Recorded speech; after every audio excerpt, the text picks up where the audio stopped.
ന ന ന കൃതകണാരകാം കൃതകണാരകാം കൃതകണാര കൃതകണാരകാം കൃതകണാരകാം കൃതകണാര കൃതകണാരകാം കൃതകണാരകാം കൃതകണാരകാം ന ന ന.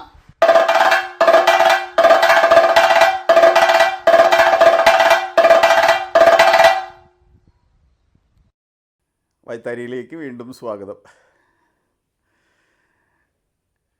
ഈ കലാകാരന്മാരെ ഒരുപക്ഷെ ഇങ്ങനെ ഇത്തരത്തിൽ പരിചയപ്പെടുത്തുന്നതിലൂടെ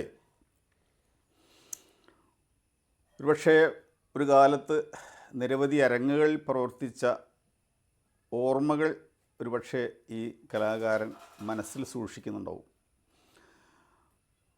ഒരുപക്ഷെ മറ്റ് ആരോഗ്യ പ്രശ്നങ്ങൾ കാരണം അരങ്ങിൽ പ്രവർത്തിക്കാൻ പറ്റാതെ വരുന്ന സാഹചര്യങ്ങളുണ്ടായിരിക്കാം.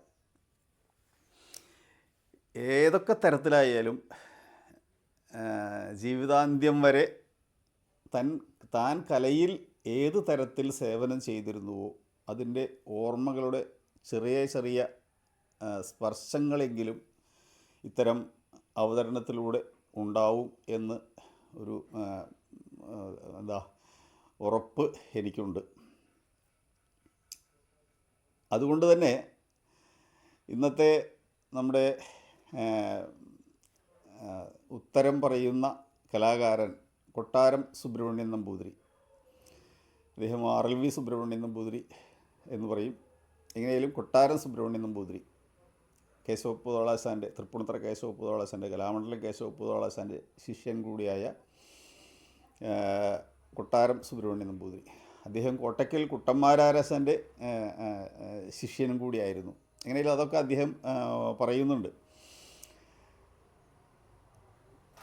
ഒരു കാലത്ത് ഈ കഥകളിയുടെ പ്രചാരം വിദേശികൾക്ക് എത്തിക്കുന്നതിന് വേണ്ടി, അല്ലെങ്കിൽ വിദേശ സന്ദർശകർ കേരളത്തിൽ വരുമ്പോൾ അവർക്ക് കേരളത്തിൻ്റെ പ്രമുഖമായ കല കാണുന്നതിനുള്ള അവസരം ഒരുക്കിയിരുന്നത് എറണാകുളം, കൊച്ചി തുടങ്ങിയ സ്ഥലങ്ങളിലാണ്. ഇന്ത്യ ഫൗണ്ടേഷൻ ആവട്ടെ, കൊച്ചിൻ കൾച്ചറൽ സെൻറ്റർ ആവട്ടെ, ആർട്ട് ഓഫ് കേരള ആവട്ടെ, അങ്ങനെ പുതിയ കാലത്ത് ധാരാളം സ്ഥാപനങ്ങൾ അതിലൂടെ വന്നു. എങ്ങനെയും ഈ ഇന്ത്യ ഫൗണ്ടേഷൻ എന്ന ദിനേന നടത്തുന്ന കഥകളി അവതരണത്തിൽ ചെണ്ട കലാകാരനായിരുന്നു ഈ പ്രവർത്തിച്ചിരുന്ന ആളാണ് കൊട്ടാരം സുബ്രഹ്മണ്യൻ നമ്പൂതിരി. അദ്ദേഹം RLVയിലെ പഠനത്തിന് ശേഷം ഇത്തരം വേദികളിൽ സ്ഥിര സാന്നിധ്യമായിരുന്നു. പിന്നീട് അദ്ദേഹം കൊച്ചിൻ കൾച്ചറൽ സെൻറ്ററിലേക്ക് വന്നു. ഈ കൊച്ചിൻ കൾച്ചറൽ സെൻറ്ററിലേക്ക് വന്നത് മുതലാണ് ഞാനുമായിട്ടുള്ള അടുപ്പവും ബന്ധവും തുടങ്ങുന്നത്. അപ്പോൾ പറയാൻ കാരണം ഞാനും കൊച്ചിൻ കൾച്ചറൽ സെൻറ്ററിൽ ഒരു കലാകാരനായി പ്രവർത്തിക്കാനുള്ള അവസരം ഉണ്ടായിട്ടുണ്ട് എന്ന് പറയാം. എങ്ങനെയാലും കൊട്ടാര സുബ്രഹ്മണ്യൻ നമ്പൂതിരി നിരവധി അരങ്ങുകളിൽ അക്കാലത്ത്, അല്ലെങ്കിൽ 75 85 കാലത്തൊക്കെ ധാരാളം അരങ്ങുകളിൽ പ്രവർത്തിച്ചിരുന്ന കലാകാരനാണ്. രാമമംഗലം സ്വദേശിയാണ്. അതുകൊണ്ട് തന്നെ ഒരു കലാപാരമ്പര്യമുള്ള സ്ഥലത്തു നിന്നാണ് കൊട്ടാര സുബ്രഹ്മണ്യൻ നമ്പൂതിരി പിന്നെ ഈ കലയിലേക്ക് വരുന്നത്.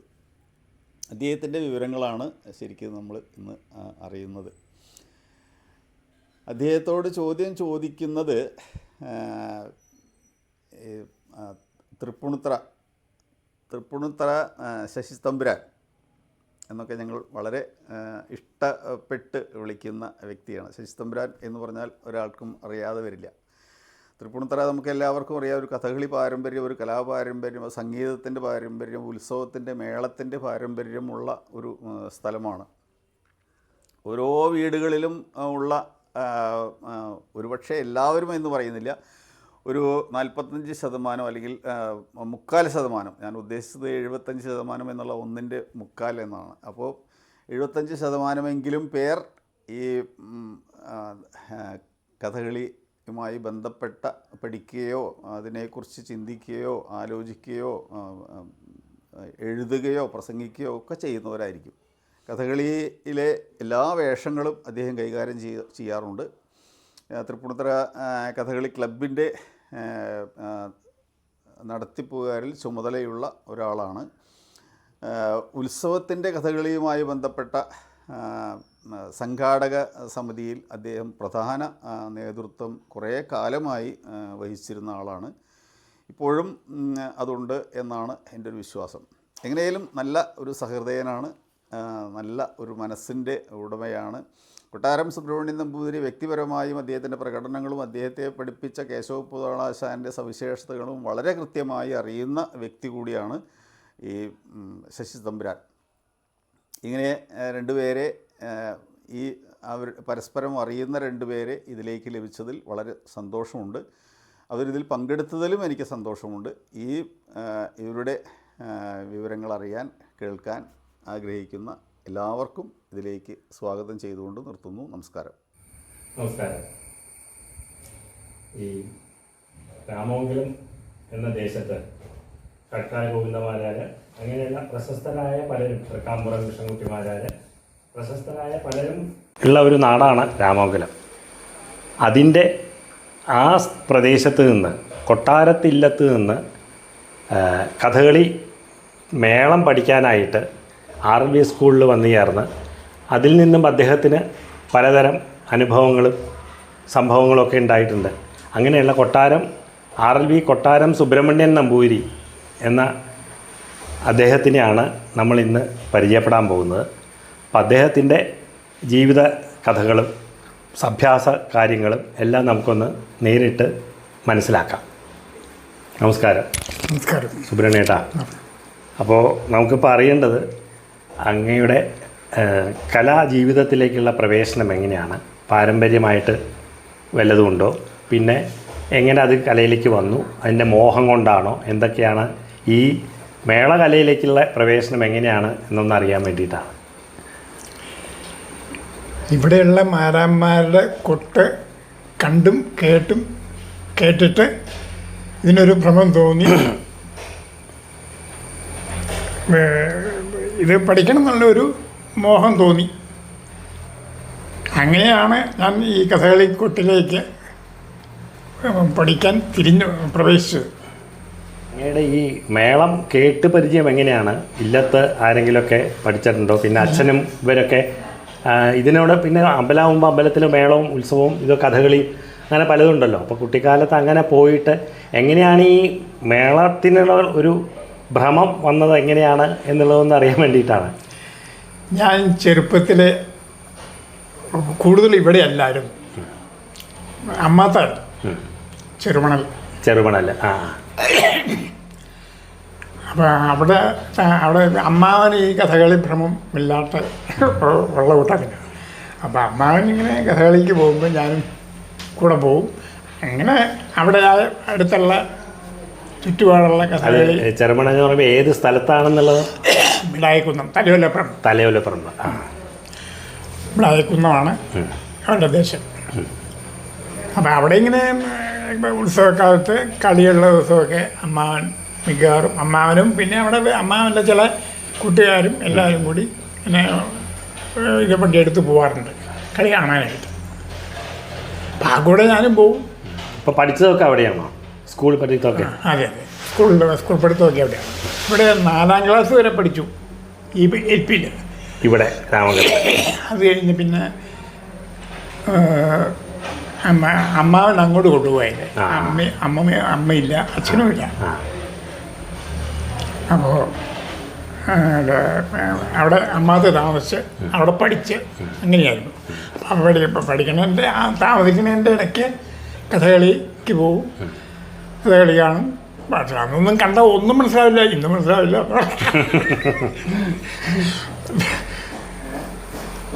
അങ്ങനെ കുറേ കഥകളിക്ക് പോയിട്ട് ഒരു കൊട്ടിനൊരു ഭ്രമം. ഞാൻ പിന്നെ ഇങ്ങനെ ഇടയ്ക്ക് ചില കോലുമൊക്കെ എടുത്ത് ഈ ഓടിൻ്റെ മുകളിൽ ഇങ്ങനെ ഇടയ്ക്ക് പ്രയോഗിക്കും. അപ്പോൾ ഇത് അമ്മാവൻ കണ്ട്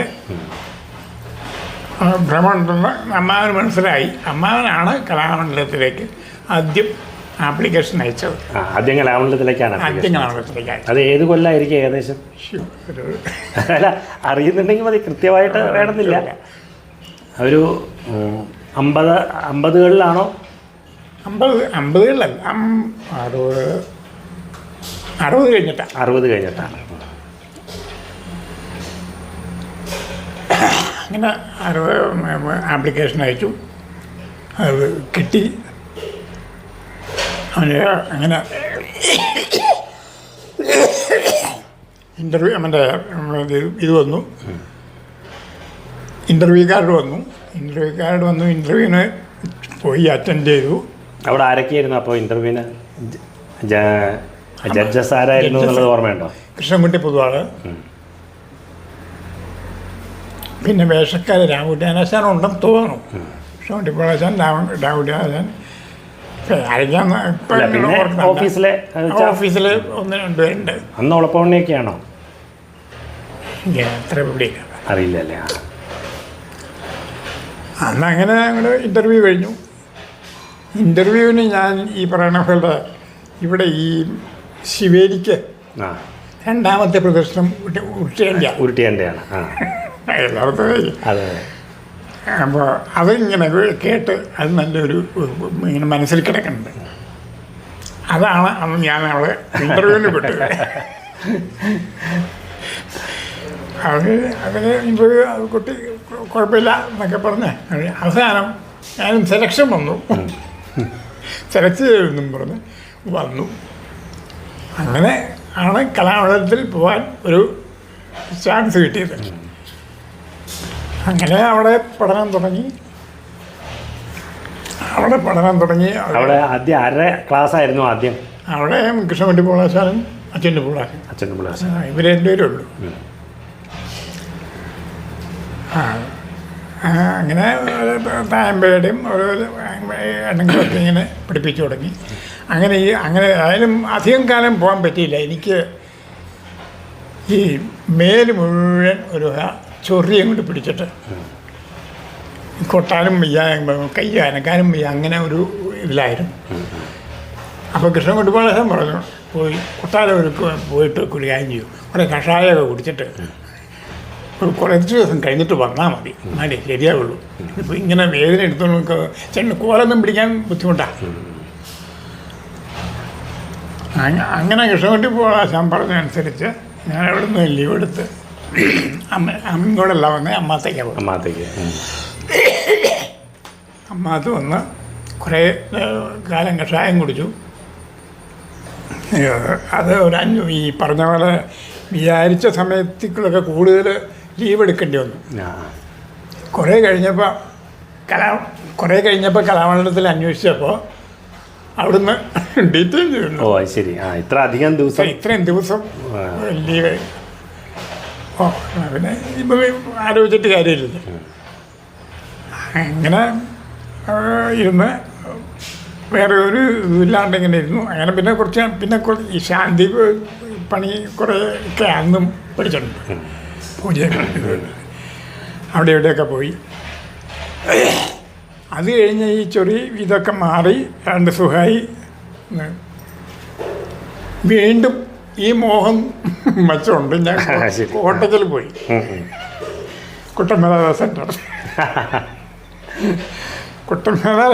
അവിടെ ചെന്ന് അപ്പോൾ അവിടെ ഒരു പാടിവട്ടം വാസുദേവൻ നമ്പൂരി അവിടെ കോലത്ത് സംബന്ധമൊക്കെ ആയിട്ട് കൂടുക. അപ്പോൾ എനിക്ക് പരിചയമുണ്ട്. അപ്പം അങ്ങനെ താൻ ഇവിടെ താമസിച്ചൂടാ, പഠിത്തം അവിടെ ആയിക്കോട്ടെ, കുട്ടമലരാശാൻ്റെ അടുത്തായിക്കോട്ടെ എന്നും പറഞ്ഞ് താമസം ആ കോലത്തും ഇങ്ങനെയായിട്ട് അതും ഈ പറഞ്ഞ പോലെ കുറേ കാലം ഒരു 4-5 മാസം അത്ര ഉണ്ടായുള്ളൂ. അത് കഴിഞ്ഞപ്പോൾ അതും ശരീരം സമ്മതിക്കില്ല. TV വന്നു.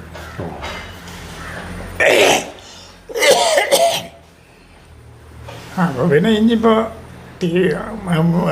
ഇങ്ങനെ പാടിയോട്ടവും പറഞ്ഞു, ഇപ്പോൾ ഇന്ന് നിർത്തുക വേണം, അല്ലെങ്കിൽ ശരിയാവില്ല പറഞ്ഞ് വേറെ. അത് കഴിഞ്ഞ് ഇവിടെ വന്ന് വീണ്ടും ചികിത്സ തുടങ്ങി.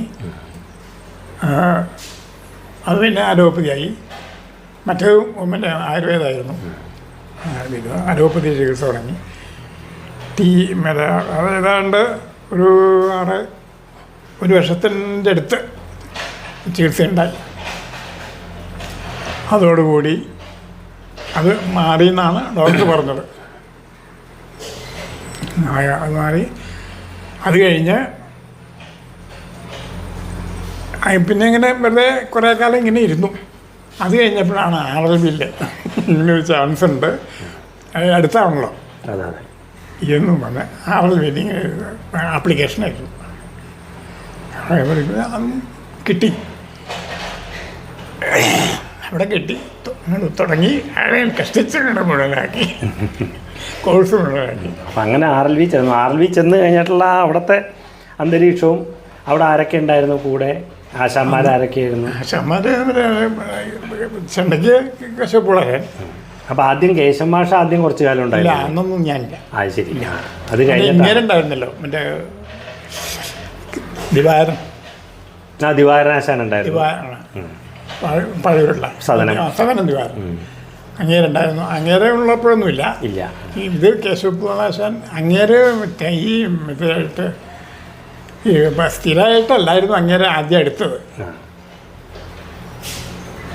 പാർട്ട് ടൈമായിട്ടാണ് ജോലിക്ക് എടുത്തത്. എംപ്ലോയ്മെൻറ്റിൽ അങ്ങനെയായിരുന്നു.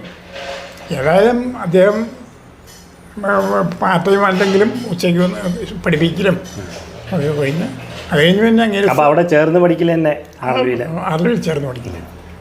അപ്പോൾ ആരൊക്കെ പിന്നെ ആരൊക്കെ അന്ന് കൂടെ സുബ്രഹ്മണ്യൻ്റെ കൂടെ ഉണ്ടായിരുന്നു പഠിക്കാൻ?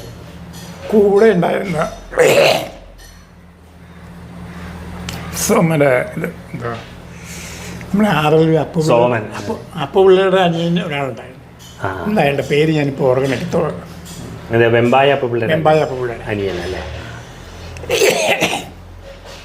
അയാളുടെ അനിയൻ. പിന്നെ സോമൻ, പിന്നെ വേറൊരാളും കൂടി ഉണ്ടായിരുന്നു. അങ്ങനെ ഞങ്ങൾ 2-3 പേരാണ്. ഈ തുളസിയൊക്കെ അത് കഴിഞ്ഞിട്ടാണ് വന്നത് അല്ലേ? തുളസിയൊക്കെ ഞാൻ ചേർന്ന് 2ാമത്തെ കൊല്ലം, അങ്ങനെ 3ാമത്തെ കൊല്ലം, അങ്ങനെയൊക്കെയായിരുന്നു.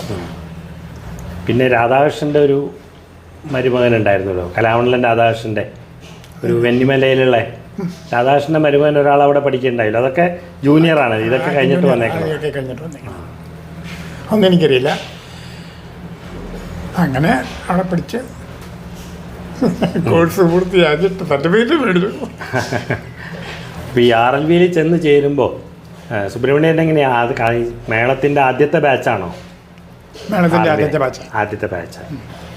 അപ്പോൾ അവിടെ ആരൊക്കെ? അപ്പോൾ പഠിക്കാൻ ഇവരൊക്കെ തന്നെയാണ്? ഇവരൊക്കെ തന്നെ 2-3 പേരോ 4 പേരോ ഉണ്ടെന്ന് തോന്നുന്നു. അത് എവിടെയായിരുന്നു അന്ന്? ക്ലാസ്സൊക്കെ എവിടെയായിരുന്നു?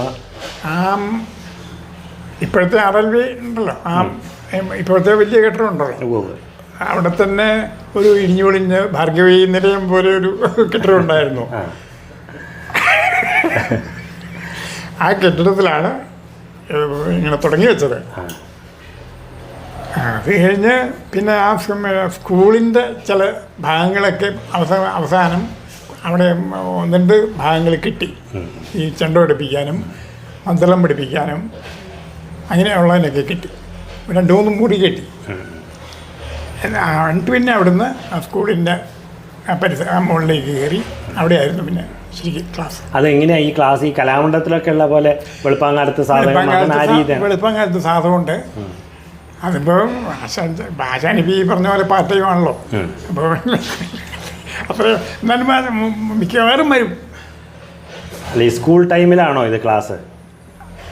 സ്കൂൾ ടൈമിൽ തന്നെ അങ്ങനെയാണല്ലേ, അല്ലാണ്ട് 10 മുതൽ 4 വരെ. അപ്പോൾ ഈ രാത്രി ക്ലാസ് അങ്ങനെയൊന്നുമില്ല? രാത്രി ക്ലാസ് ഒന്നുമില്ല.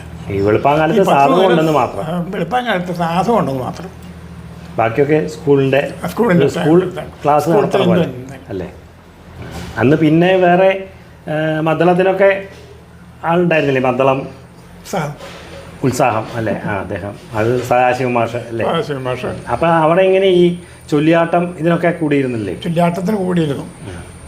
അന്ന് ആ ചൊല്ലിയാട്ടക്കളരി എന്ന് പറയാൻ ഒന്നുണ്ട്.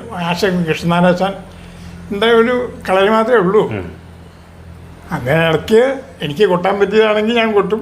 ആശാൻ ചെണ്ട തരും, ഇല്ലെങ്കിൽ ആശാൻ തന്നെ കൊട്ടും. ഇങ്ങനെ. അപ്പോൾ ഈ ചിട്ടപ്രധാനമുള്ള കഥകൾ, കോട്ടയം കഥകളും അത് ഇതൊക്കെ അതൊക്കെ ചൊല്ലിയാടിക്കാറുണ്ട്. അല്ല, അപ്പോൾ ചൊല്ലിയാടുമ്പോൾ കൊട്ടാൻ ഇല്ല? സാധാരണ കലാമണ്ഡലത്തിലും അവിടെ ഒരു കോച്ചിങ് കിട്ടില്ല. അത് സ്കൂൾ ക്ലാസ് ആയതുകൊണ്ട് അവിടുത്തെ ആ കോച്ചിങ് കിട്ടിയിട്ടില്ല. ഇല്ല. പിന്നെ അവിടെ എങ്ങനെയായിരുന്നു ആ പൊതുവെ ഇതിനുള്ള ഒരു അവസരങ്ങൾ കിട്ടിയിരുന്നു അന്ന് കളിക്ക് കൊട്ടാൻ? ഈ ആർവിയിൽ പഠിച്ചുകൊണ്ടിരിക്കുന്ന സമയത്ത് കളിക്ക് കൊട്ടാനായിട്ടുള്ള ചെറിയ ചെറിയ അവസരങ്ങൾ കിട്ടിയിരുന്നോ എന്ന് ചോദിക്കാം. നമ്മളെ ഇവരുടെ കളിയോഗത്തിലൊക്കെ ചിലപ്പോൾ പോകും. നമ്മളെ എഴുപന്ന പങ്കയാഷൻ നായർ അറിയില്ലേ? മറ്റേ പള്ളിപ്പുറം കേശവൻ നായർ, പിന്നെ നമ്മുടെ കൃഷ്ണൻകുട്ടി എരൂര്, അങ്ങനെയുള്ള ഇവരുടെ കൂടെയൊക്കെ സുരേന്ദ്രൻ, ശശി, ഇവരുടെ അച്ഛൻ അവരുടെ കളിക്ക് ഇങ്ങനെ ഇടയ്ക്ക് മിക്കവാറും സഹകരിപ്പിക്കാറുണ്ട്.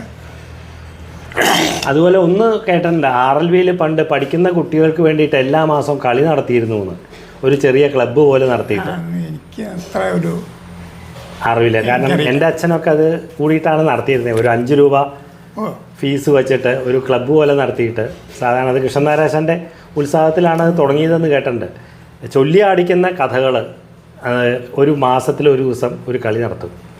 എന്നിട്ട് അന്ന് തെറ്റ് കണ്ടു കഴിഞ്ഞാൽ അതിവിടെ വന്ന് പറഞ്ഞ് അത് തിരുത്തിയെടുക്കുക. അങ്ങനെയുള്ള കളികൾക്ക് ഞാൻ കൂടിയിട്ടില്ല. ഇല്ല അല്ലേ? സാധാരണ പഠിക്കുന്ന കുട്ടികൾക്കുള്ള അങ്ങനെ ഈ വാർഷികത്തിനൊരു കളിയും അതുപോലെ ഈ ഇതൊക്കെ ഉണ്ടല്ലോ, കച്ചകെട്ട് പിന്നെ ഇത് ഡ്രസ് റിഹേഴ്സൽ എന്നൊക്കെ പറഞ്ഞ പോലെ അങ്ങനെ ഒരു ഇതുണ്ടായിരുന്നു ഈ വേഷക്കാർക്കും. അതിന് ഇങ്ങനെ കൂടിയിട്ടുണ്ടെന്നുള്ളതല്ലാതെ കളിക്കൊന്നും അങ്ങനെ കൂടിയിട്ടില്ല. പിന്നെ കളികൾ, പുറമേലത്തെ കളികൾക്ക് അധികം ഈ പുറമേയുള്ള ഈ പറഞ്ഞവരുടെ കളികൾ, പിന്നെ ഷാൽഡിയാശാൻ്റെ കുട്ടി ഒരു നിങ്ങളുടെ അതെ അതിനായിരിക്കും ഏറ്റവും കൂടുതൽ പങ്കെടുത്തിട്ടുണ്ടാവുക. ഇടുപ്പ് പാലസിലാണ് കൂടുതലും. അതെ, മറ്റേ ഹരിതമ്പുരാൻ, രാജാവർമ്മ, മറ്റേ രമേശൻ, പിന്നെ രാജീവൻ, ഇവരൊക്കെ പഠിച്ചുകൊണ്ടിരുന്നല്ലോ. അപ്പം അക്കാലത്തെ തൃപ്പൂണിത്തുറയിലെ അന്തരീക്ഷം നല്ലൊരു അന്തരീക്ഷം ഇതായിരുന്നു. എല്ലാവരും കൂടിയിട്ടുള്ള ഒരു സഹകരണവും നല്ലൊരു ക്ലബിലുള്ള സഹകരണം എങ്ങനെയായിരുന്നു? ക്ലബിലും കുഴപ്പമൊന്നുമില്ല, നല്ലൊരു സഹകരണമായിരുന്നു. പിന്നെ ഉത്സവത്തിന് അന്ന് കേട്ടിട്ടുണ്ട്, ഇങ്ങനെ ഉത്സവത്തിന് ആദ്യത്തെ 3 ദിവസം മേജർ സെറ്റ് കഴിഞ്ഞാൽ പിന്നെയുള്ളത് മുഴുവൻ RLVയിൽ ആരെങ്കിലും കുട്ടികളുടെ കളി എന്ന്. അപ്പം അതിനൊക്കെ അന്നൊക്കെയാണ് ഞാനാണ് മെയിൻ ചെണ്ട.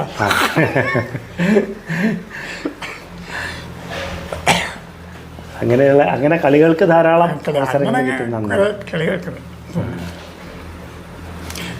പക്ഷെ ഇത് പറയാതിരിക്കാൻ നിർത്തില്ല, ഈ ഷാരിയുടെ ഈ ചൊല്ലിയാട്ടം അതുകൊണ്ട് എനിക്ക് ഒരുപാട് ഗുണമുണ്ടായിട്ടുണ്ട്. അപ്പോൾ അവിടെ ഈ ചൊല്ലിയാട്ടങ്ങൾ സാധാരണ നടക്കാറ് എങ്ങനെയൊക്കെയാണ്? എന്നൊക്കെയാണ് സാധാരണ അവിടെ ചൊല്ലിയാട്ടങ്ങൾ ഉണ്ടാവാറ്? കൃഷ്ണനാരാശാൻ ഉള്ള ദിവസം മിക്കവാറും ചൊല്ലിയാട്ടം ഉണ്ടാവും, എന്തെങ്കിലുമൊക്കെ ഉണ്ടാവും. ഈ കോട്ടയം കഥകൾ മിക്കവാറും എല്ലാം ഉണ്ടാവും. അവിടെ ഈ സുഭദ്രാരനൊക്കെ ചൊല്ലിയാടിച്ചിട്ടുണ്ടോ കൃഷ്ണനാരാശാൻ? അർജുനൻ്റെ ഒരു തവണ ഉണ്ടായിട്ടുണ്ട്. ഞാനൊന്നിങ്ങനെ കേട്ടിട്ടുണ്ട്, ആശാന്റെ ആ അർജുനന്റെ കഞ്ചുതളമൊക്കെ ചൊല്ലിയാടിക്കുന്നത്. തോന്നയ്ക്കൽ പീതാംബരനാണ് എന്നോട് പറഞ്ഞേക്കണേ, അവരെ ചൊല്ലിയാടിച്ചിട്ടുണ്ടെന്ന് പറഞ്ഞു. അപ്പൊ അങ്ങനെയുള്ള ചൊല്ലിയാട്ടം അതിനൊക്കെ അല്ല, തോന്നയ്ക്കൽ പീതാംബരനുള്ളപ്പോൾ ഞാനില്ല കേട്ടോ. ഇല്ല അല്ലേ? ആ ശരി. ഷാരിലും കൂടി പോയ പിന്നെ ഞാൻ അത് ശരി. അപ്പൊ അത്രയും പിന്നത്തെ ബാച്ചേ വന്നിട്ടുള്ളൂ. പിന്നെ ഷാരിൽ പോയതിന്റെ പിറ്റേ വർഷമാണ് ഞാൻ ചേർന്ന് തോന്നണം. അതെ അല്ലേ? ശരി. അപ്പൊ ഷാരേശനും കൂടി ഉള്ള സമയത്തില്ല. അപ്പൊ ആ സമയത്ത് ആരൊക്കെയായിരുന്നു വേഷത്തിനുണ്ടായിരുന്നേ അന്ന് എൻ്റെ കൂടെ പഠിക്കുമ്പോൾ? കൃഷ്ണനാരാശാന്റെ അടുക്ക പഠിക്കാൻ വെമ്പായ പൂള്ള, പിന്നെ ഈ ഒരു മൂതല രവീന്ദ്രൻ അതൊക്കെ ഉണ്ടോ ഇപ്പോൾ? ഇല്ല, രവീന്ദ്രൻ ഇല്ല, ബെമ്പായോ ഇല്ല. പിന്നെ ഇവരൊക്കെ അവണൻ, ശശീന്ദ്രൻ, ശശി, പറവൂർ ശശി. പിന്നെ ഇവരൊക്കെ ഉണ്ടല്ലോ, രാജശേഖരൻ, ശിവദാസൻ. ശിവദാസൻ. അതെ അങ്ങനെയുള്ളവരൊക്കെ. അതെ അല്ലേ?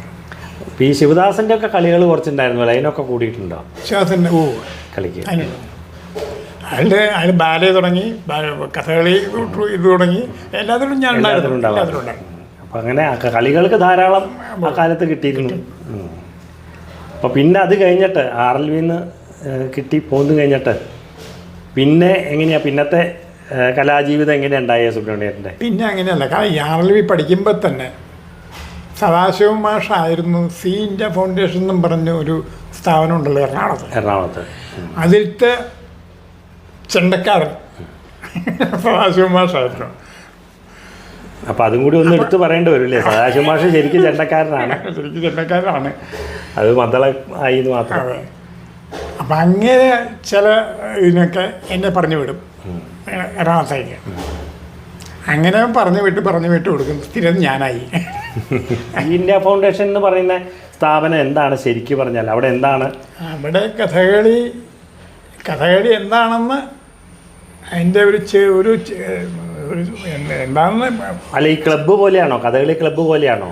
ക്ലബ്ബല്ല, അല്ല, അത് ഡെയിലി പരിപാടി നടത്തുക. അത് ആർക്ക് വേണ്ടി? അത് ഫോറിനേഴ്സിന് വേണ്ടിയിട്ട്. അത് ശരി. വിദേശികൾക്ക് വേണ്ടിയിട്ടാണ് വേണ്ടിയിട്ടുള്ള ഈ സി ഇന്ത്യ ഫൗണ്ടേഷൻ നടത്തിക്കൊണ്ടുവന്നത്. എറണാകുളത്ത് വളഞ്ഞമ്പലത്ത്. അതാരാ അത് നടത്തിയിരുന്നത്? PK ദേവൻ എന്ന് പറഞ്ഞ അദ്ദേഹം കുറെ കാലം നടത്തിയിട്ടുണ്ടല്ലോ. അദ്ദേഹമാണ് മരിക്കുന്നവരെ. അദ്ദേഹത്തിന് വേറൊരു ബന്ധം, അദ്ദേഹത്തിന്റെ ഏട്ടൻ ആനന്ദ് നാരാശന്റെ ഒക്കെ കൂടെ കഥകളി പഠിച്ചിട്ടുള്ള അല്ലേ? ആനന്ദ് ശിവ അദ്ദേഹത്തിന്റെ അനിയനാണ്. തന്നെയല്ല, ഇങ്ങയുടെ അച്ഛൻ ഗുരു ഗോപാലപ്പണിക്കര്, ഈ ദേവന്റെയും ആനന്ദ ശിവറാവിൻ്റെ ഒക്കെ അച്ഛൻ അവൻ്റെ ഗോപാലപ്പണിക്കര് ആ കളിയോഗമൊക്കെ ഉണ്ടായിരുന്നു എന്നാണ്. അതല്ലേ, ആ കളിയോഗമാണോ ദേവൻ ഇങ്ങോട്ട് ഉപയോഗിച്ചിരുന്നത്? അതെനിക്കറിയില്ല. അറിയില്ല അല്ലേ? അല്ല, അപ്പോൾ അവിടെയാണ് ഉണ്ടായിരുന്നത് കുറേ കാലം. പിന്നെ അത് എത്ര കാലം ഉണ്ടായി അവിടെ? സി ഇന്ത്യ ഫൗണ്ടേഷൻ അങ്ങനെ കുറേ കാലം ഉണ്ടായി. അത് കഴിഞ്ഞ് പിന്നെ അവിടുന്ന് മാറിയിട്ടുണ്ടായോ? അവിടുന്ന് മാറിയിട്ട് പിന്നെ ഈ സുകുമാരൻ നെടുങ്ങാടിയായിട്ട് പരിചയപ്പെട്ട്, നെടുങ്ങാടിയുടെ മകൻ ശരത്ത് കഥകളി പഠിക്കണം എന്നും പറഞ്ഞ് അങ്ങനെ. അപ്പം ഞാനും വാസുവേട്ടനും കൂടി ഒന്നിച്ച താമസിച്ചുകൊണ്ടിരുന്നത്. ഈ വാസുവേട്ടൻ അപ്പോൾ അപ്പം അങ്ങേരെ അടുത്ത് വന്നു. ഈ നെടുങ്ങാടി അവിടെയാണോ താമസിച്ചിരുന്നത്? എറണാകുളത്ത്. അതല്ലേ, വീർത്തോ ആ ഭാഗത്ത് കണ്ടായിരുന്നു തോന്നുന്നു. അപ്പോൾ ശരത്തിനെ എങ്ങനെ പഠിപ്പിക്കണം നമ്മൾ, പിന്നെ ശരത്തിൻ്റെ ഇത് തുടങ്ങി പഠിപ്പിക്കണം. അത് ആദ്യം ഈ യൂത്ത് ഫെസ്റ്റിവല് മാത്രം നല്ലൊരു ഇതിലായിരുന്നു. പിന്നെ സ്ഥിരമായിട്ട് പഠിപ്പിക്കലും ചെല്ലിയാട്ടം ഒക്കെ ആയിട്ട് ഇങ്ങനെ. പിന്നെ കുറച്ച് കഴിഞ്ഞപ്പോൾ ശശികല വന്നു. പിന്നെ അവിടെ അവര് ഈ കഥകളി പഠിക്കൽ മാത്രമേ ഉണ്ടായിട്ടുള്ളൂ അവിടെ? അല്ല, അപ്പോൾ ഒപ്പം പഠിക്കുമ്പോൾ അവിടെ അപ്പോഴും സി ഇന്ത്യയിൽ തന്നെയായിരുന്നോ? അല്ല, അത് കഴിഞ്ഞ് പറയണുള്ളൂ. അത് കഴിഞ്ഞിട്ട് അപ്പം അങ്ങനെ ഇരിക്കുമ്പോഴാണ് ഈ പറഞ്ഞ സമയത്ത് ഞാൻ സി ഇന്ത്യയിൽ തന്നെയാണ്. അത് കഴിഞ്ഞപ്പോൾ നെടുങ്ങാടിയും ഞങ്ങളെല്ലാവരും കൂടി ഒന്ന് ആലോചിച്ചു, ഇങ്ങനെ കൊച്ചിൻ കൾച്ചറൽ സെൻ്റർ എന്ന് പറഞ്ഞ് ഒന്ന് തുടങ്ങിയാൽ എന്താ, ഇതുപോലെ വിദേശികൾക്ക് വേണ്ടി.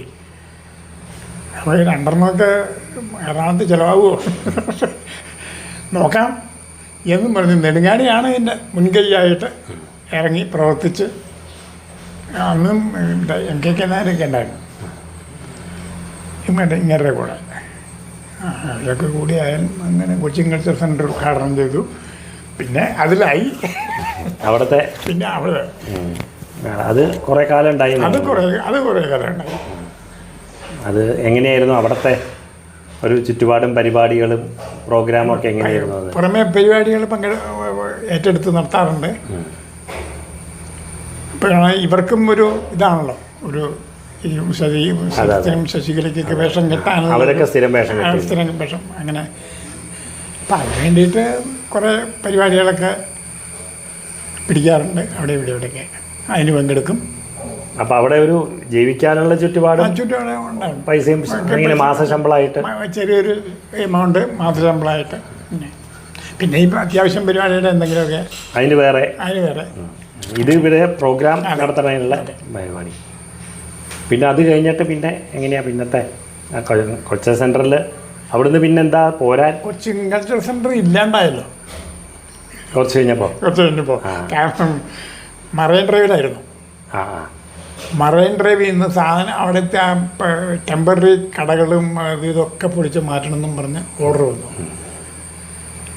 അപ്പോൾ പിന്നെ നിർത്തിയില്ല, എല്ലാം പൊളിച്ച് മാറ്റി.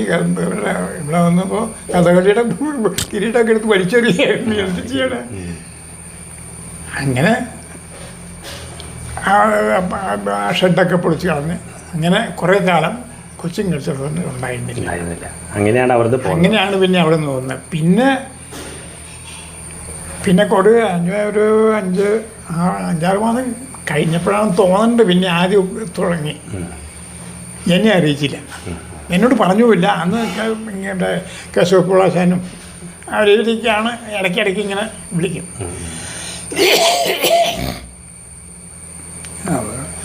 പിന്നെ അത് കഴിഞ്ഞ് കുറച്ച് കഴിഞ്ഞപ്പോൾ ഞാൻ പറഞ്ഞു, എനിക്ക് ജീവിക്കാനുള്ള പൈസ കിട്ടിയില്ലെങ്കിൽ എനിക്ക് മൂലാവില്ല, അവിടെ വന്ന് താമസിക്കണം പറഞ്ഞ് ഞാനൊരു മറുപടി അയച്ചു. അങ്ങനെയാണ് വീണ്ടും പിന്നെ കുറച്ചാൾ അവിടെ ഉണ്ടായി. പിന്നെ അത് കഴിഞ്ഞിട്ട് ഈ നമ്മൾ ഇതിൻ്റെ ഇടയിൽ ആദ്യം ചോദിക്കാൻ വിട്ടുപോയതുണ്ട് കേട്ടോ. ഈ പഠിത്തം കഴിഞ്ഞ് വന്നപ്പോൾ അതിൻ്റെ ഇടയിൽ വിട്ടുപോയൊരു ചോദ്യമുണ്ട്, കുറച്ചെൻ്റെ മിസ്റ്റേക്കാണ്. ഈ അരങ്ങേറ്റം എങ്ങനെയുണ്ടായി? അരങ്ങേറ്റം 2ാം വർഷം നടത്തി. അത് എവിടെ വെച്ചിട്ടാണ്, എങ്ങനെയാണ്? അത് തൃപ്പൂണിത്തുറ. അതല്ലേ, കളിക്കോട്ടായിട്ട് തന്നെ. കളിക്കോട്ട് ഉത്സവത്തിൻ്റെ ഒരു ദിവസം എൻ്റെ അരങ്ങേറ്റം വെച്ചു. അങ്ങനെ പുറപ്പാട് മേളപ്പുറം. അതെല്ലേ, അന്ന് വെങ്കിടിയായിരുന്നു. വെങ്കടേശ്വരൻ മന്ത്രം. 2ാം വർഷമാണ് അത്. 2ാം വർഷം അത് കഴിഞ്ഞ് പിന്നെ അങ്ങോട്ട് അരങ്ങേറ്റം കഴിയാണ്ട് കളിക്ക് പോകണം ശരിയല്ലോ. പിന്നെ തുടർച്ചയായിട്ട് പിന്നെ അത് കഴിഞ്ഞ് ഈ ഇങ്ങനെ വന്നു കഴിഞ്ഞാൽ പിന്നെ കുറെ കാലം അത് കഴിഞ്ഞിട്ട് കുറച്ച് കാലം RLVയിൽ അധ്യാപകനായിട്ട് ഇരിക്കേണ്ടായിരുന്നു. ഇതൊക്കെ കഴിഞ്ഞ് ഇങ്ങനെ കേശവപിള്ളാശാനുമൊക്കെ ഇത് പോയി, ആരും ഇല്ലാണ്ട് കുറേ കാലം ഉണ്ടായി. പിന്നെ മറ്റേ എംപ്ലോയ്മെൻറ്റിൽ നിന്ന് അപ്പോഴാണ് ഇങ്ങനെ കേട്ടത്. എംപ്ലോയ്മെൻറ്റിൽ എന്നോട് പിള്ളാശാൻ തന്നെയാണ് പറഞ്ഞത്, ഇവനെ എംപ്ലോയ്മെൻറ്റ് രജിസ്റ്റർ ചെയ്തിട്ടുണ്ടോ എന്ന് ചോദിച്ചു. രജിസ്റ്റർ ചെയ്തിട്ടില്ല, അതിൻ്റെ ചാൻസ് ഉണ്ട്, ഇപ്പോൾ വേണമെങ്കിൽ ചെയ്തോളൂ എന്ന് പറഞ്ഞു. ഉടനെ പോയി രജിസ്റ്റർ ചെയ്തു. അങ്ങനെ എംപ്ലോയ്മെൻറ്റിൽ നിന്നൊരു 3-4 പ്രാവശ്യം, 2-3 പ്രാവശ്യം അവിടെ എംപ്ലോയ്മെൻറ്റിൽ നിന്ന് കയറി. പിന്നെ ഗസ്റ്റ് ലെക്ചർ എന്നുള്ള ഇതായി. അപ്പോൾ അന്നൊക്കെ പഠിക്കാൻ എത്ര പേരുണ്ടായിരുന്നു? ഇപ്പോൾ ശിഷ്യരായിട്ട് ഇപ്പോൾ എത്ര പേരുണ്ട്? ശിഷ്യരായിട്ട് ഞാൻ അവിടെ ഉള്ളപ്പോൾ മഹേഷില്ലേ, മേളം അയാളുണ്ട്. പിന്നെ 1-2 പേര് പേരൊന്നും എനിക്കറിയില്ല, ഓർമ്മയില്ല. വിദ്യാർത്ഥികൾ കുറവായിരുന്നോ? കുറവായി. ഇപ്പോൾ പേരെടുത്ത് പറയാവുന്ന ഒരു ശിഷ്യൻ എന്ന് പറയാൻ മഹേഷാണ്. ആ ഒരു ഇത് ഇപ്പോഴും ഉണ്ട്. അയാളിന്നിപ്പോൾ മേളത്തിൻ്റെ ഒരു പ്രമാണിയാണ്.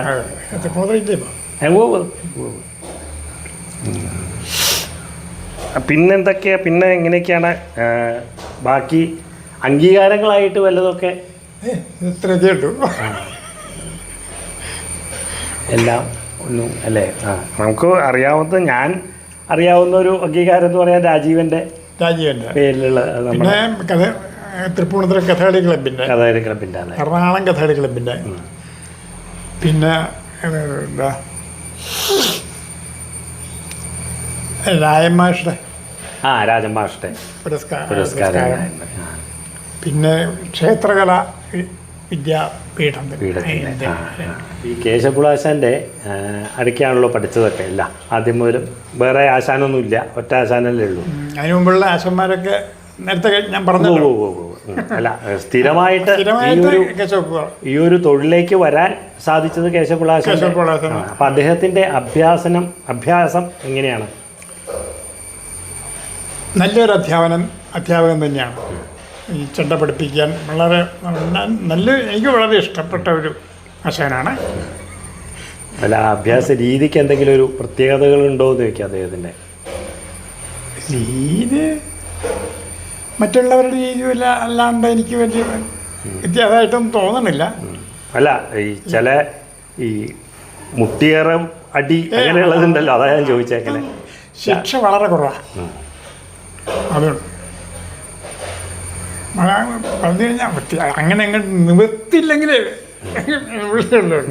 അത് എൻ്റെ അടുത്ത് ഉണ്ടായിട്ടില്ല. അപ്പം ആ സ്ഥിരം അങ്ങനെ എല്ലാം കളിക്കൊട്ട് വരെ കളിക്കൊട്ട് വരെ പിന്നെ ഈ ചൊല്ലിയാട്ടത്തിന് കൂടുമ്പോൾ അതിന് കൂടും. അത് അങ്ങനെ ഉണ്ടായിരുന്നു. അപ്പോൾ ഇവിടെ കലാമണ്ഡലത്തിൽ വേറൊരു ചെണ്ട വെച്ച് അതാ പറഞ്ഞ കലാമണ്ഡലത്തിലൊക്കെ അത് കേട്ടിട്ടുണ്ട്. കൂട്ടുമ്പോൾ ഒപ്പം പഠിക്കുന്നവരെ ഇരുത്തി കുട്ടിക്ക് അതുപോലെ ഇവിടെ ഉണ്ടായിട്ടുണ്ട്. അപ്പം അങ്ങനെ ആ സമ്പ്രദായങ്ങൾ മുഴുവൻ മനസ്സിലാക്കാനുള്ള ഒരിത് കിട്ടിയിട്ടുണ്ട്. അപ്പം അത് കഴിഞ്ഞ് ഈ കളികൾക്ക് പോയി തുടങ്ങിയല്ലോ. പള്ളിപ്പുറം കേശവൻ നായർ, മറ്റേ പങ്കയാശൻ നായർ, അവരുടെയൊക്കെ അത് പോകുമ്പോൾ അതിൽ ഈ വലിയ കളികൾക്കൊക്കെ പങ്കെടുക്കാൻ പറ്റിയിട്ടില്ലേ അവരുടെ? അവർ വലിയ കളികളൊക്കെ ഇപ്പൊ വൈക്കത്ത് വലിയ കളിയാണ് സാധാരണ. 2 ദിവസം വലിയ ഗംഭീരന്മാരൊക്കെ ആയിട്ട്. അതിപ്പോൾ ആരൊക്കെ അന്ന് പങ്കെടുത്തിരുന്ന ആൾക്കാർ? അന്ന് കൃഷ്ണൻകുട്ടി പോളാശൻ്റെ മാറ്റത്തിന് കൊട്ടാൻ പറ്റിയിട്ടുണ്ട്. കൃഷ്ണൻകുട്ടി പോളാശൻ്റെ മാറ്റത്തിന് അന്ന് കൊട്ടാൻ പറ്റും. വേഷത്തിന് മാങ്കുളം ചരക്കര മാധവൻകുട്ടി, കുടമാളൂക്കരാനായർ, പള്ളിപ്പുറം ഗോപാലൻ നായർ, ചെമ്പക്കുളം ബാച്ചുള്ള കൃഷ്ണനാരാശാനൊക്കെ ഇല്ലേ? കൃഷ്ണനാരാശാൻ അതെ. ലാശാൻ അങ്ങനെയുള്ള എല്ലാ മഹാരഥന്മാരുടെ കളിക്കൊപ്പം കൂടാൻ സാധിച്ചതാണ് കൂടിയുണ്ട്. അതിപ്പോൾ ഈ കേശവൻ നായരുടെ കളിയോഗത്തിലും ആണ് കൂടുതലും മറ്റേ ആളുടെക്കാട്ടിലും കൂടുതൽ. ഈ മഹാരാജന്മാരുടെ എല്ലാവരും ഗോപിയാശാൻ്റെ ഒക്കെ കളിക്ക് കൂട്ടിയിട്ടുണ്ട്. അങ്ങനെയാണ് ധാരാളം. ഇപ്പം ഈ യുവതലമുറ ആയിട്ടില്ല എന്ന് മാത്രം. കരുണാശാൻ അവരൊക്കെ ഇല്ലേ, രാജന്മാർ, അവരുടെ എല്ലാവരുടെയും ആ ഒരു ഇതുവരെ അപ്പം അങ്ങനെ കളികൾക്ക് കൂടിയിട്ട് ധാരാളം അരങ്ങ് പരിചയം കിട്ടിയിട്ടുണ്ട്. അതാണ് കൂടുതൽ ചൊല്ലിയാട്ടത്തിനേക്കാൾ കൂടുതലും അരങ്ങ് പരിചയമാണ്. അതല്ലേ. അപ്പം അതുകൊണ്ട് ഇപ്പോൾ ഒരു പഴയ അരങ്ങ് ഓർമ്മകൾ എന്തെങ്കിലും പ്രത്യേകിച്ച് എടുത്തു പറയാവുന്ന എന്തെങ്കിലും ഓർമ്മകളുണ്ടോ സുബ്രഹ്മണ്യന്? ഇന്നെ അരങ്ങിൽ വെച്ചുണ്ടായ അനുഭവങ്ങൾ, അത് നല്ലതാണെങ്കിലും ചീത്തയാണെങ്കിലും, പിന്നെ അതുപോലെ മറക്കാൻ വയ്യാത്തൊരു അനുഭവമുണ്ട്. എന്നുവെച്ചാൽ ഞാൻ ഈ ഇവിടെ കൃഷ്ണൻ നായരാശാൻ്റെ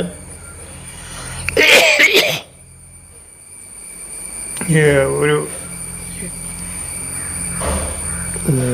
സ്ഥലം പേര് മറന്നുപോയില്ല. ഇവിടെ ഒന്ന് പറഞ്ഞോട്ടെ. അവിടെ ഈ വലിയ വലിയ കലാകാരന്മാരുടെ അങ്ങേറ്റത്ത് ടോപ്പിലെത്തിയവരുടെ മാത്രം കൃഷ്ണനാരാശാൻ്റെ ഒരു ഡെമോൺസ്ട്രേഷൻ മാത്രമേ ഉള്ളൂ. അതുപോലെ പത്മസുബ്രഹ്മണ്യത്തിൻ്റെ ഡാൻസ്, അതുപോലെ സമ്മാൻകുടിയുടെ അങ്ങനെയുള്ള ഗംഭീരന്മാരുടെ ഒരു പരിപാടികൾ അന്ന് അവിടെ ഉണ്ടായിരുന്നു. അന്ന് കൃഷ്ണൻ നാരാശാൻ്റെ ഒരു ഡെമോൺസ്ട്രേഷൻ. അന്ന് ഞാനാണ് ചെണ്ടയ്ക്ക് പോയത്.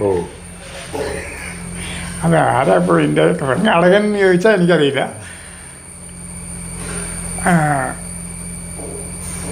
അന്നേ ഈ നവരസങ്ങളും അതൊക്കെ കാണിച്ചു. അതൊക്കെ ആശാനും വളരെ ഇഷ്ടമായി. അതുപോലെ തന്നെ കൈലാസോദ്ധാരണം, വിസ്തരിച്ച കൈലാസോദ്ധാരണവും മറ്റേ പാർവതീപുരവും രണ്ടും ഉണ്ടായി. അത് എങ്ങനെയോ എനിക്കെങ്കിലും സാധിച്ചു എന്നുള്ളതല്ല, ഞാൻ ആദ്യമായിട്ട് കൂട്ടുകയാണ്.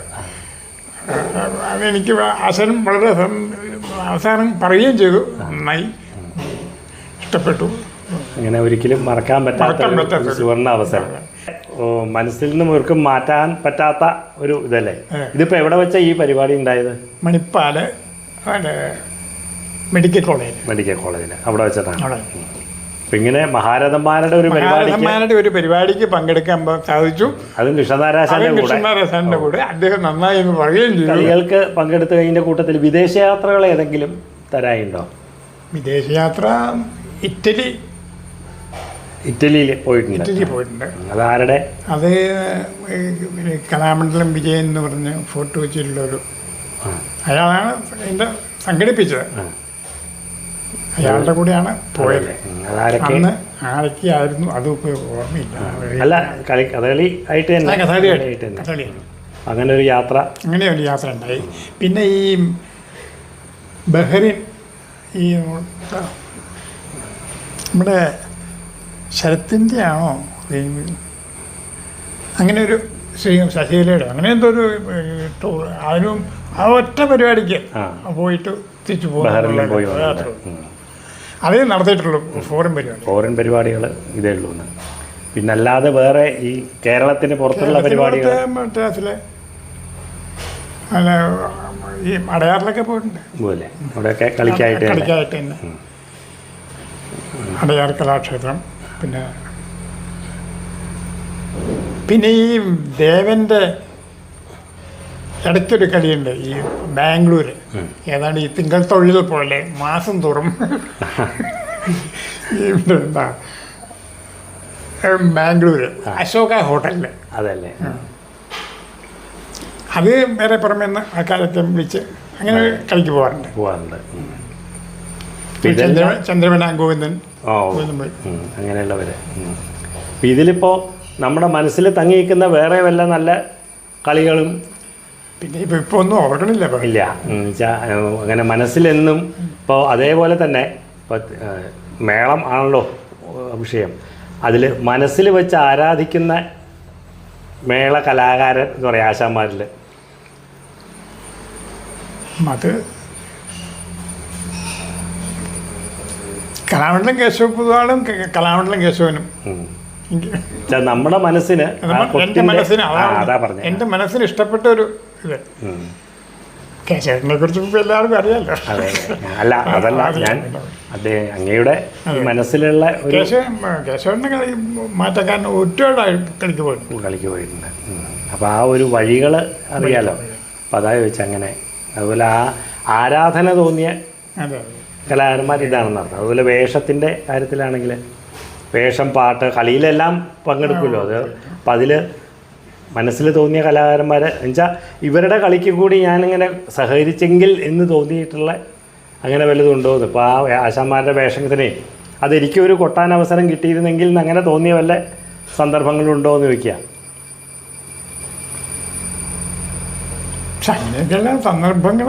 പക്ഷെ പിന്നെ കുറെ കഴിഞ്ഞപ്പോൾ എനിക്ക് ഈ മറവി ശല്യം ഭയങ്കര മറവി വന്നതോടുകൂടി ഓരോന്നൊക്കെ രംഗത്ത്. അല്ല അപ്പം അതുപോലെ ഈ പുറമേയുള്ള കളികൾ നടക്കുന്നതിൻ്റെ കൂട്ടത്തിൽ പ്രസിദ്ധമായിട്ടുള്ള കളിയാണ് രാമൻകാലത്തെ വിഷുക്കളി. അത് സകല കലാകാരന്മാരും പ്രസിദ്ധരായിട്ടുള്ള. അപ്പോൾ അതിനെക്കുറിച്ചിട്ടുള്ള ആ ഒരു മധുര സ്മരണകൾ എന്തൊക്കെയാണെന്ന് വെച്ചാൽ അതൊന്ന് പറയായിരുന്നു. എത്ര കാലമായി അത് കണ്ടു തുടങ്ങിയിട്ട്? അത് അനവധി കാലമായി. ഇവിടെ രാമങ്കലത്ത് അതിനെന്തായാലും അങ്ങ് ഉണ്ടാവുമല്ലോ.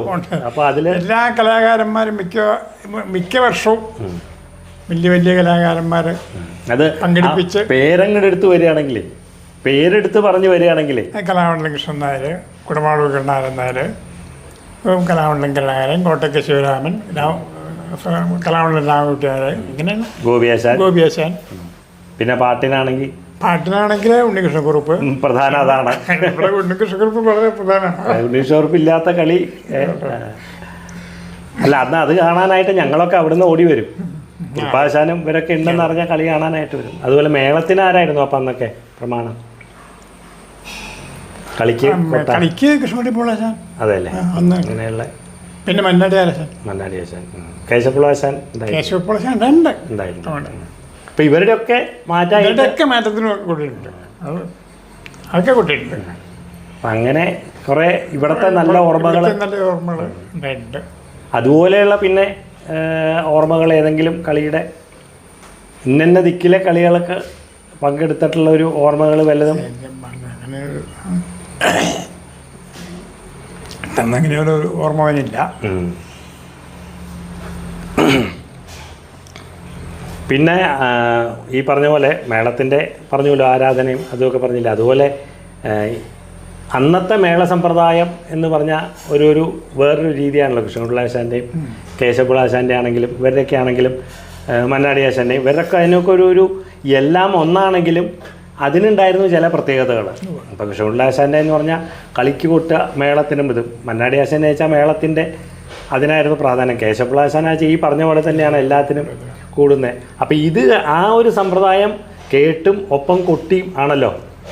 അപ്പോൾ അത് കഴിഞ്ഞിട്ട് ഇപ്പോഴത്തെ ഇവരുടെ ശിഷ്യരാണ് എല്ലാവരും എന്നുണ്ടെങ്കിൽ ഇപ്പോഴത്തെ കളിക്കൊട്ടിൻ്റെ ഒരു സമ്പ്രദായം കേട്ടിട്ടുണ്ടാവുമല്ലോ. കണ്ടില്ലെങ്കിലും ടി വിയിൽ കൂടെയും അത് ഇതൊക്കെ ആയിട്ട് കണ്ടും അങ്ങനെ. ഉണ്ണികൃഷ്ണൻ മുതലുള്ള ഇങ്ങോട്ടുള്ള കലാകാരന്മാർ, അതുമുതലുള്ള കലാകാരന്മാരുടെ മേളത്തിൻ്റെ പ്രത്യേകതയും രണ്ടും കൂടിയിട്ടുള്ള വ്യത്യാസം എന്തെങ്കിലും തോന്നിയിട്ടുണ്ടോ? അന്നത്തെ കൊട്ടും ഇന്നത്തെ കൊട്ടും കൂടി വ്യത്യാസം എന്ന് പറഞ്ഞാൽ കുറച്ചുകൂടി ആസ്വദിക്കാൻ പറ്റുന്ന ഒരു രീതിയാണ് ഉണ്ണികൃഷ്ണൻ്റെയും ഇവരുടെ ഈ ഇപ്പോഴത്തെ ആ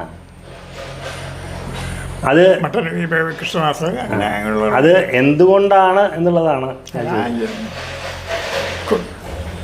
മറ്റതങ്ങനെ ഇപ്പോൾ ഒരു മേളപ്പദം കൊട്ടുകയാണെങ്കിൽ നമ്മൾ ആ എണ്ണങ്ങളങ്ങനെ വിസ്തരിച്ച് ചുരുക്കി ആ വെടിപ്പായിട്ട് അങ്ങോട്ട് കൊട്ടുക. ഇപ്പം അതല്ലല്ലോ, ഇപ്പോൾ വായനയാണ്. പക്ഷേ എന്നെ സംബന്ധിച്ച് വളരെ ഇഷ്ടമുള്ള ഒരു സംഗതിയാണ്. പിന്നെ വേറൊന്ന് കേട്ടിട്ടുണ്ട്, ചെണ്ടയുടെ മൂപ്പിൻ്റെ വ്യത്യാസം ഉണ്ടായിരുന്നു എന്ന് പണ്ടുള്ളതിനെക്കാട്ടിലും അല്ലേ ഇപ്പോഴത്തെ. അപ്പം അതിനൊരു നാദം കൂടുതൽ കിട്ടിയിരുന്നു. നാദം കൂടും. ആ അപ്പം അതൊക്കെ ഇപ്പോഴത്തെ മേളമാണ് കുറച്ചുകൂടി, ഇപ്പോഴത്തെ മേളമാണ് കുറച്ചുകൂടി ആസ്വദിക്കാൻ പറ്റുന്നത് അല്ലേ. ആ ശരി. പിന്നെ ഇപ്പോഴത്തെ ഇവിടെ ഉണ്ടായില്ലേ ഇവിടെ മേളപ്പദം, ഞാനത് കേട്ടു. ഉണ്ണികൃഷ്ണൻ പിന്നെ കൃഷ്ണദാസൻ. ഇപ്പോഴത്തെ മേളക്കാരിൽ ഈ പറഞ്ഞ പോലെ തന്നെ ഒരു ഭ്രമം, അത് ആരൊക്കെയാണെന്നുള്ളതാണ് ചോദിച്ചത്. അത് വ്യക്തിപരമായിട്ട് പറയാൻ ബുദ്ധിമുട്ടുണ്ടെങ്കിൽ അത് വേണ്ട, അല്ല പറയണമെങ്കിൽ പറയാം. ഇപ്പോഴത്തെ മേളക്കാരിൽ ആരുടെയാണ്?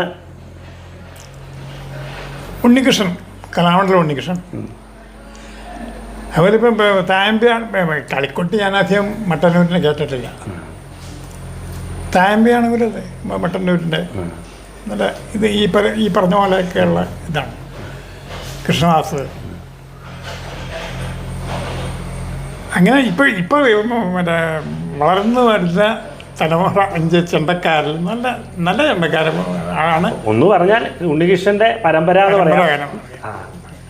ആ ഒരു മേളത്തിൻ്റെ അതിപ്പോൾ എങ്ങനെ ഈ കോട്ടയ്ക്കലും കലാമണ്ഡലവും കൂടി മേളത്തിൻ്റെ വ്യത്യാസം എന്തെങ്കിലും, കളിക്ക് കൊട്ടാണ് കേട്ടോ ഉദ്ദേശിക്കുന്നത്, അതിന് വ്യത്യാസം എന്തെങ്കിലും ഉണ്ടോയെന്ന്? ഇപ്പോൾ കോട്ടയ്ക്കലും പഠിച്ചിട്ടുണ്ടല്ലോ, അതുകൊണ്ടാണ് പറയണേ. കോട്ടയ്ക്കൽ ഞാൻ കളിക്കുക അത്രയ്ക്കൊന്നും അല്ല, കേട്ട് പരിചയം ഉണ്ടല്ലോ. ഇപ്പം കുട്ടമ്പാരാശാൻ്റെ, പിന്നെ ഇപ്പോൾ ഉള്ളത് പ്രസാദ്, മറ്റേ കൃഷ്ണൻകുട്ടി ആശാൻ, അത് കഴിഞ്ഞ് പ്രസാദ് വിജയരാഘവൻ, അങ്ങനെയുള്ള ആ ഒരു തലമുറ ഉണ്ടല്ലോ ഇപ്പോഴത്തെ കലാമണ്ഡലത്തിൻ്റെ. അപ്പോൾ ഈ കലാമണ്ഡലത്തിൻ്റെ കളിക്ക് കൂട്ടറേൻ്റെയും കോട്ടയ്ക്കൽ കളിക്ക് കൂട്ടറേൻ്റെയും തമ്മിലുള്ള ഒരു വ്യത്യാസം എന്തെങ്കിലും സുബ്രഹ്മണ്യന് തോന്നിയിട്ടുണ്ടോ എന്നാണ് ചോദിക്കുന്നത്. ഈ ഒരു കേൾക്കാൻ സുഖം ഇപ്പോഴത്തെ അല്ല, മേളപ്രധാനമല്ല ഞാൻ ചോദിക്കണേ, കളിക്ക് മുദ്രയ്ക്ക് കൂടുന്നതിൻ്റെ ഇപ്പോഴത്തെ ഇത് തന്നെയാണ്. അത് ഏതാണ്, കലാമണ്ഡലമാണോ കോട്ടയ്ക്കലാണോ എന്നാണ് ചോദിച്ചത്? കലാമണ്ഡലത്തിൻ്റെ തന്നെയാണ് മേളത്തിന് കൂടുന്നത്. അതുപോലെ തന്നെ പിന്നെയുള്ള സ്ഥാപനമാണ് കലാനിലയം. അപ്പോൾ ഈ കലാനിലയം, ഈ 3 സ്ഥാപനങ്ങളാണ് ഇപ്പോൾ ഇവിടെ ഉള്ളത്. അതിൽ കലാമണ്ഡലത്തിൻ്റെ തന്നെയാണ്. പിന്നെ കുറേ പറയാം, ഈ കലാനിലയം എന്ന് പറഞ്ഞാൽ കുറേ കലാമണ്ഡലത്തിൽ നിന്ന് പോയ ആൾക്കാരുടെ ശിഷ്യർ തന്നെയാണ്. അങ്ങനെ ഒരു വ്യത്യാസം കൂടി ഉണ്ടാവാം. ഇപ്പോൾ കോട്ടയ്ക്കലിനെക്കാട്ടിലും കളിക്ക് കൂടുതൽ, അത് അന്നും അങ്ങനെ ഒരു സമ്പ്രദായം കേട്ടിട്ടുണ്ട്. കുട്ടന്മാരാശാൻ്റെ മേളപ്രധാന ഗെയിമാണ് കളിക്ക് കൂട്ടുന്നതിന് കൃഷ്ണൻകുട്ടിലാശാനും മന്നാടി ആശാനും ആ ഒരു സമ്പ്രദായമാണെന്ന് കേട്ടിട്ടുണ്ട്. അപ്പോൾ അത് ഇപ്പോഴത്തെ ജനറേഷനും അത് തന്നെയാണല്ലേ.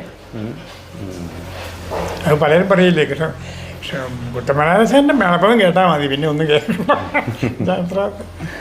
രാമങ്കലത്തെ പഴയ കാലത്തെ ഷഡ്കാല ഗോവിന്ദമാരാർ മുതൽ അങ്ങനത്തെ പ്രശസ്തർ ഉണ്ടായിരുന്ന സ്ഥലമാണ്. അപ്പോൾ അത് മുതൽ മേളത്തിൻ്റെ കാര്യത്തിൽ വന്നു കഴിഞ്ഞാൽ തൃക്കാമ്പുറം, അങ്ങനെയുള്ള ആ ഒരു മഹാരഥന്മാർ വന്ന് ഇപ്പോൾ കലാനിലയം, രതീഷ്, വിനീത്, അങ്ങനെയുള്ള ആൾക്കാർ വരെ എത്തിയിട്ടുണ്ട്. അപ്പോൾ ഈ ഒരു തലമുറ ആരൊക്കെയാണെന്ന് ഒന്ന് ഓർത്തെടുക്കാൻ പറ്റുമോ എന്ന് സുബ്രഹ്മണ്യന്? രാമങ്കലത്തെ സന്തതികൾ എന്ന് തന്നെ പറയാം.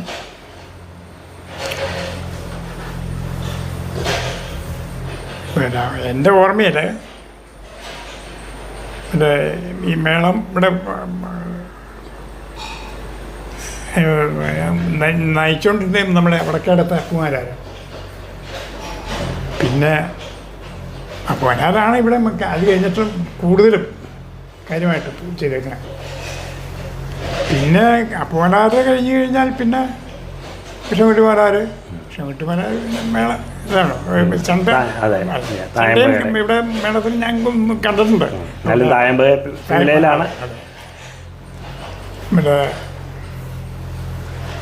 പിന്നെ അത് മുതൽ ഇങ്ങോട്ട് പോരുകയാണെങ്കിൽ കരുവിട്ടെടുത്ത് നാരായണൻ, മലശ്ശേരിയിലുള്ള കൃഷ്ണൻകുട്ടിമാരാര്,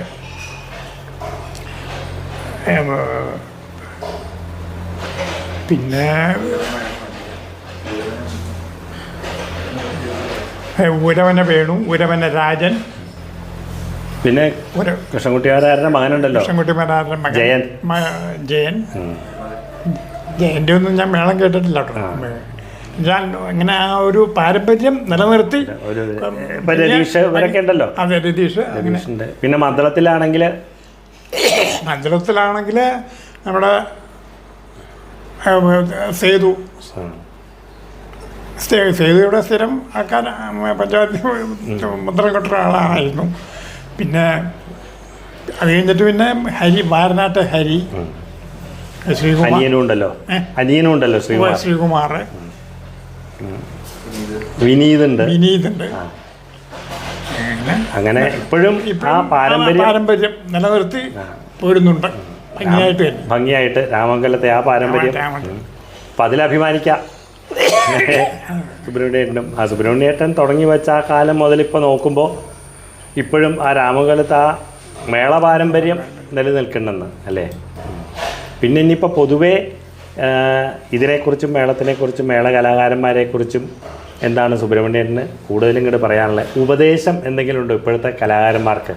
വെച്ചാൽ പല രീതിയിൽ വഴിതിരിഞ്ഞ് പോകണമെന്ന് ചില അഭിപ്രായങ്ങൾ പറയണു, മേളത്തിന് പ്രാധാന്യം കൊടുത്തു വരണു എന്നൊക്കെ ചില അഭിപ്രായങ്ങൾ ആസ്വാദകരിൽ നിന്ന് വരുന്നുണ്ട്.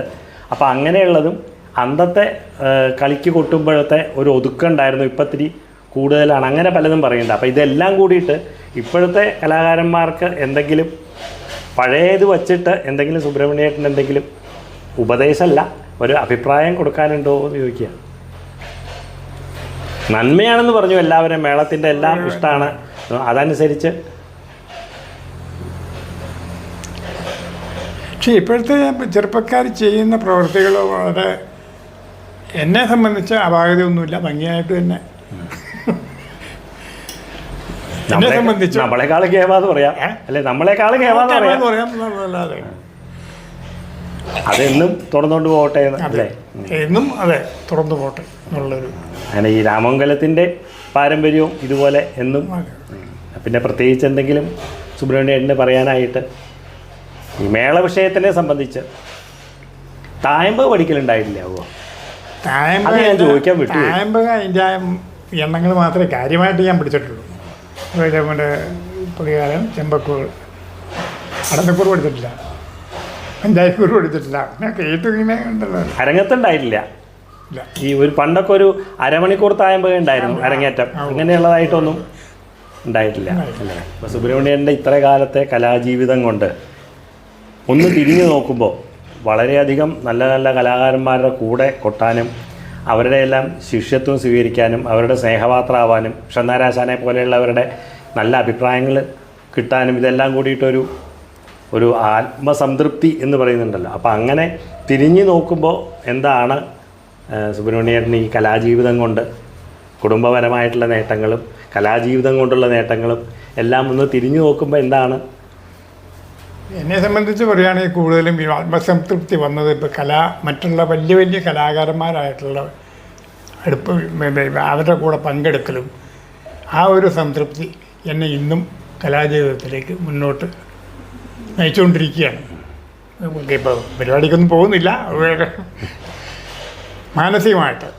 പിന്നെ സാമ്പത്തികമായിട്ട് പറയുകയാണെങ്കിൽ അന്നത്തെ കാലത്ത് ഒരു കളിക്ക് പോയി കഴിഞ്ഞാൽ മഹാമോശമാണ് ഒരു എമൗണ്ട് കിട്ടുക എന്ന് പറഞ്ഞാൽ, ഒന്നും പറയാനും പറ്റില്ല. ഇന്നിപ്പോൾ അതല്ല. ഇന്ന് കലാകാരന്മാർക്ക് സാമ്പത്തികമായിട്ട് ജീവിക്കാനുള്ള നല്ലൊരു ചുറ്റുപാട് ഇന്നുണ്ട്. അന്നതില്ല. ആ ഒരു വിഷമം. അതുകൊണ്ട് സാമ്പത്തികമായിട്ടുള്ള നേട്ടത്തിനെക്കാട്ടിലും കലാപരമായിട്ടുള്ള നേട്ടങ്ങളാണ് എന്നും മനസ്സിൽ സൂക്ഷിക്കാവുന്ന ഒരു വസ്തുവാണ്. അതൊന്നും ഉണ്ട് അല്ലേ. ഈ രാമങ്കലത്ത് ജനിച്ചിട്ട് മാരാർ ഇതിലല്ലെങ്കിലും നമ്പൂരി കുടുംബത്തിൽ ആദ്യത്തെ മേളക്കാരനായിരിക്കും അല്ലേ. ഇവിടെ വേറെ ഒരു ജില്ലകളിൽ വേറെ ആരും ഇല്ലല്ലോ. അപ്പം ആ ഒരു ഇതുകൊണ്ട് തന്നെ ഇങ്ങനൊരു നല്ലൊരു അവസരം കിട്ടി കലാജീവിതത്തിൽ അല്ലേ. അതിൽ നല്ല ആത്മസംതൃപ്തി ഉണ്ടെന്ന്. ആത്മസംതൃപ്തിയുണ്ട്. അപ്പോൾ ഇത്രയധികം കലാജീവിതം കൊണ്ട് ഇപ്പോൾ ഈ പറഞ്ഞില്ലേ നമ്പൂരി കുടുംബത്തിൽ നിന്ന് വന്നിട്ട് ഇത്രയധികം കൃഷ്ണൻകുട്ടിപ്പിള്ളാശാൻ, കുട്ടന്മാരാശാൻ ഇങ്ങനെയുള്ള മഹാരഥന്മാരുടെ അടുക്ക് ആദ്യം പഠിക്കാൻ തുടങ്ങുക, അങ്ങനെയുള്ളൊരു മഹാഭാഗ്യം കിട്ടിയതാണ്. അപ്പം അങ്ങനെയുള്ള എല്ലാ സൗഭാഗ്യങ്ങളും കിട്ടിക്കഴിഞ്ഞിട്ട് കലയിൽ കൊണ്ട് പറഞ്ഞു കഴിഞ്ഞാൽ നല്ലൊരു മഹാസൗഭാഗ്യമാണ് കിട്ടിയേക്കണേ. അപ്പം അങ്ങനെയുള്ള സുബ്രഹ്മണ്യേട്ടൻ്റെ ഈ കലാജീവിതം മുഴുവൻ നമുക്ക് പകർന്നു തന്നതിൽ വളരെയധികം സന്തോഷമുണ്ട്. അപ്പം അതിന് ഈ കലാ ആസ്വാദകരുടെ, മേള ആസ്വാദകരുടെ എല്ലാവരുടെയും നല്ലൊരു നന്ദി, സ്നേഹം അറിയിക്കുന്നു. തിരിച്ച് ഞാനും നന്ദി രേഖപ്പെടുത്തുന്നു.